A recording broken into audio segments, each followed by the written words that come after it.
বাংলাদেশের টানাপোড়েন, বাংলাদেশের যা কিছু খারাপ তার সবটাই নাকি এই মুহূর্তে ভারতের জন্য হচ্ছে।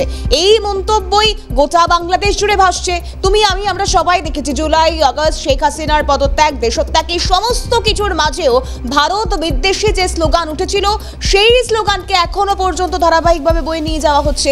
আর এবার বাংলাদেশের আর্থিক অবস্থা খারাপ কেন, বাংলাদেশের রাজনৈতিক পরিস্থিতি টালমাটাল কেন, সেক্ষেত্রেও যখন শুধুমাত্র ভারতকেই দোষারোপ করছেন এই অন্তর্বর্তী সরকারের প্রেস সচিব মানে অন্তর্বর্তী সরকার, আর সেই অন্তর্বর্তী সরকারের তরফ থেকে যখন এই মতো অবস্থায় নানান বক্তব্য সামনে আসছে, এর আগে আমরা দেখেছি 4 দিনের কলকাতা দখলের হুঁশিয়ারি হোক, কিংবা চিকেন নেক বা 7 সিস্টার্স দখল করে নেওয়ার এক প্রকার ফাঁকা আওয়াজ হোক, এই সব কিছুর মাঝে যখন আমাদের রাজ্যের উত্তরের আকাশে সন্দেহজনক বস্তুর আনাগোনা বাড়ছে, তখন খুব স্বাভাবিকভাবেই নানাবিধ প্রশ্ন মনে আসছে।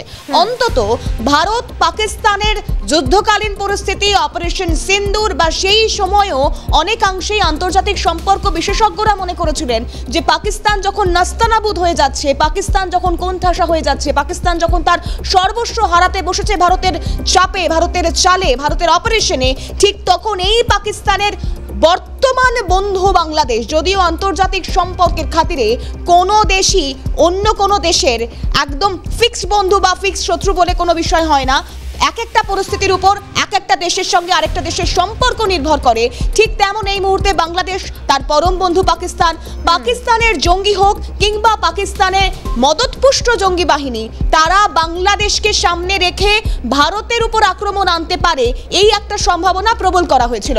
আর সেখান থেকে দাঁড়িয়ে যখন উত্তরের আকাশে সন্দেহজনক বস্তু দেখা যাচ্ছে, যদিও প্রশাসনের তরফ থেকে এখনো পর্যন্ত নিশ্চিত করা হয়নি যে ছবি আমরা দেখাচ্ছি সেটা আদতেও কিসের ছবি, কোনো ইলেকট্রনিক ডিভাইস কিনা, ড্রোন কিনা বা এই সমস্ত ব্যাপারে আমরা কেউই শিওর নই এই মুহূর্তে। একদমই।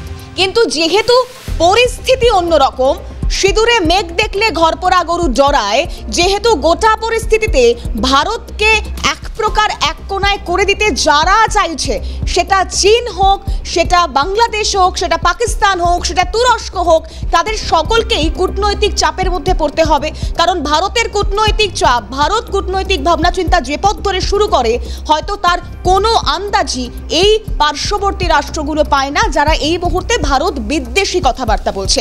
আর এখান থেকে যে ছবিটা আমরা দেখাচ্ছি তাতে যেমন একটা বিষয় এক প্রকার স্পষ্ট, যে এটা স্পষ্ট না হলেও কি ঘটতে চলেছে বা এটার প্রেক্ষিতে কি ব্যবস্থা গ্রহণ করা হবে।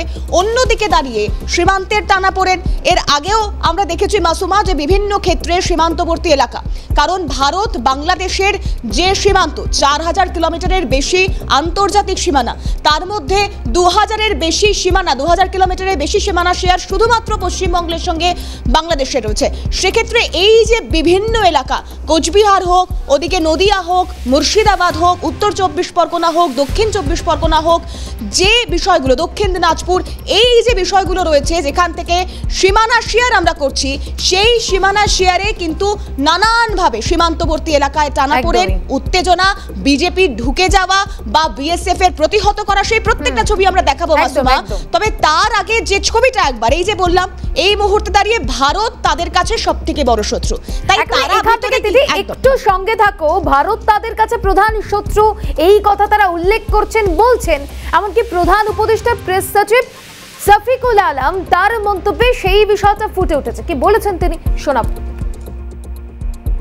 তারপরে বলেছেন যে মহাসুযোগ পেয়েছি, অভ্যুত্থানের কারণে ধ্বংস হয়ে যাওয়া দেশকে টেনে আনা, আওয়ামী লীগকে নিষিদ্ধ করার সঙ্গে সঙ্গে আর একটা যুদ্ধ পরিস্থিতি তৈরি হয়েছে দেশের ভিতরে এবং বাইরে, যাতে আমরা এগোতে না পারি, যাতে সব কিছু কলাপস হয়ে যায়, আবার যাতে গোলামিতে ফেরত যায়। দেশের বাইরে ভিতরে নাকি ভারত চাপে ফেলার চেষ্টা করছে বাংলাদেশকে। তিথি, এখান থেকে একটা বিষয়, যে বাংলাদেশ এমনিতেই নাস্তানাবুদ, যাদের অবস্থা ইতিমধ্যেই টালমাটাল পরিস্থিতিতে গিয়ে পৌঁছেছে, তাদেরকে নাকি নাস্তানাবুদ করার চেষ্টা করছে ভারত।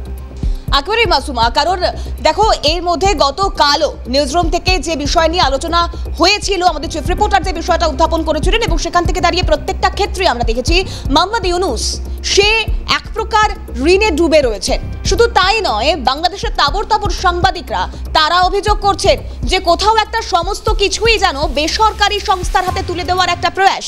আর সেই মতাবস্থায় যখন একের পর এক টেক্সটাইল থেকে মিলস ঢুকে পড়ছে, অর্থনীতি এক প্রকার আটকে গিয়েছে। শুধু তাই নয়, সেনাপ্রধান ওয়াকারুজ্জামানের সঙ্গে এই মুহূর্তে অন্তর্বর্তী সরকারের যেভাবে দূরত্ব বাড়ছে, পার্থক্য স্পষ্ট হচ্ছে, সেটা মানবিক করিডোর হোক কিংবা যে কোনো ক্ষেত্র, নির্বাচনী পরিস্থিতি হোক, চট্টগ্রাম বন্দরকে বেসরকারি কোনো জায়গার হাতে তুলে দেওয়া, বেসরকারি কোনো সংস্থার সঙ্গে যুক্ত করবার পরিকল্পনা হোক, এই সমস্ত কিছুতে যেহেতু বেঁকে বসেছে সেনাপ্রধান ওয়াকারুজ্জামান, সেক্ষেত্রে সেনাপ্রধানের সঙ্গে অন্তর্বর্তী সরকারের পার্থক্য স্পষ্ট। আর এই পার্থক্য থেকেই গোটা বাংলাদেশের মানুষ তারা নানানভাবে জর্জরিত, নানান সমস্যায় জর্জরিত। সরকারি কর্মচারীরা তাদেরকে বিক্ষোভ দেখাতে হচ্ছে, সরকারি সচিবালয়গুলোতে ইতিমধ্যেই বিভিন্ন জায়গায় তালা ঝুলতে শুরু করেছে। তাহলে গোটা বাংলাদেশ জুড়ে যে অরাজকতা চলছে তা তো বাংলাদেশের যারা দায়িত্বে রয়েছেন তাদের জন্যই। গোটা বাংলাদেশ মোহাম্মদ ইউনূসের তরফ থেকে কি পেয়েছেন, এই প্রশ্নটা একটা বিরাট বড় প্রশ্ন। মোহাম্মদ ইউনূস ক্ষমতায় আসার পর প্রায় 1 বছর হতে চলল, তিনি কি দিয়েছেন?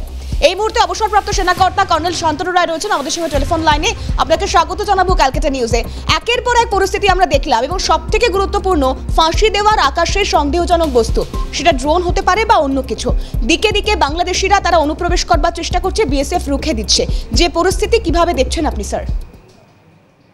এইটাতে আপনারা জানেন যে ইউনূস এই মুহূর্তে আমেরিকান সাপোর্ট নিয়ে as a interim government create করেছিল, যেটা কি প্রো ইসলামের। তো বাংলাদেশ বেসিক্যালি আমেরিকার চাপে আছে দেখা যাচ্ছে, কেন কি ওরা একটা যে এই হিউম্যানিটেরিয়ান করিডোর রাকিমের স্টেট যেটা বাংলাদেশেও করার চেষ্টা করছে, and they are trying to link up with this Arakan army of Myanmar, which is supposed to be a rebel group, and in বলে ওদের যে সিভিল ওয়ারে ওরা ইনভলভমেন্ট আছে। তো if they do that, Bangladesh army যে চিফ আছে ওয়াকার ইউনূস, উনিও ওটাকে টোটালি ডিনাই করেছে, and he has said in very clear terms that যদি এমনি কোনো করিডোর করা হয়, national security of Bangladesh can be hampered. আর এতে অন্য যে বিএনপি, যে বাংলাদেশ ন্যাশনালিস্ট পার্টি, খালেদা জিয়া আর লেফট পার্টি, ওরাও অপোজ করেছে কি ইউনূস এই কাজটা করতে পারে না without consulting all the other party.